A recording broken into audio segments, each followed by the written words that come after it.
You're constantly overanalyzing everything. You're trying to look for hidden meanings behind every action, behind every word, because you want to see if they care.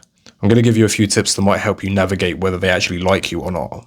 The first one being you need to approach them with a direct conversation. So you need to say things like, I feel. For example, I feel confused when we hang out. And what that does is it puts them in a position to have to answer about feelings. And their response will say a lot about where they're at mentally and how they see the connection between you.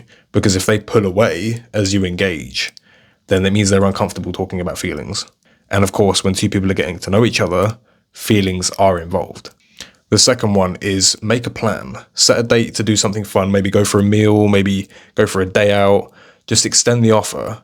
And how they respond to that says a lot more. Because if they consistently decline invites out or free meals or free dates, I think it says a lot more than you think. And I would politely assume that it's a no. I do want to say that in these situations, you kind of have to take them for face value. I've been in this situation before. It's quite evil. You don't really know how to feel about it.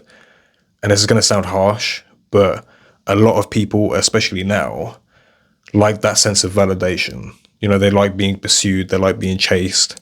It gives them a thrill almost. It's like a high on life. And you'll find that these people often have multiple people doing the same thing at the same time.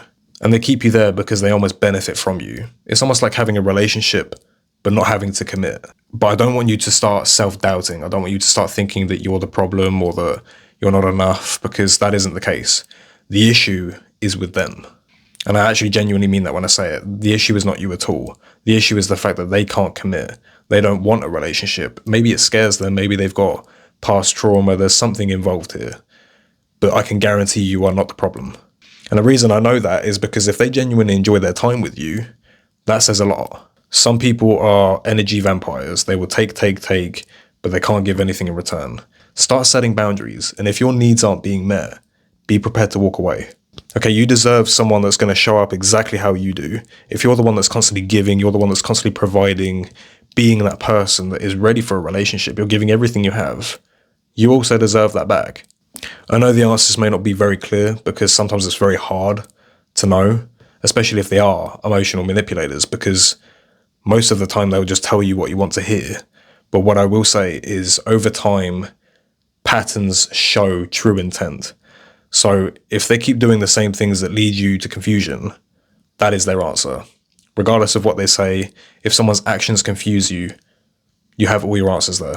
Okay, when people really love, or they're falling in love, or they genuinely care about you and the connection, confusion is the last thing they allow to happen. I know exactly how it feels to sit there at night or even in the day and just stress about it. You can't think of what is wrong. You constantly look for every answer, but I'm going to be honest, you never find it.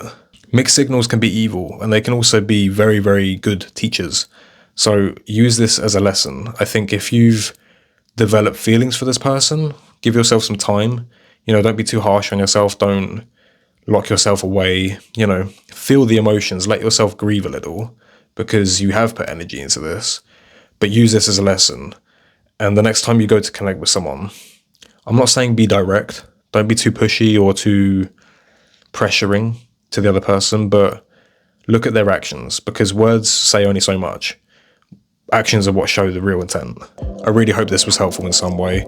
If you have any questions, please leave them in the comments. Even if you have a personal question or you want me to help you with your situation, I'm happy to speak to you. But yeah, you are enough. So don't ever think you're not.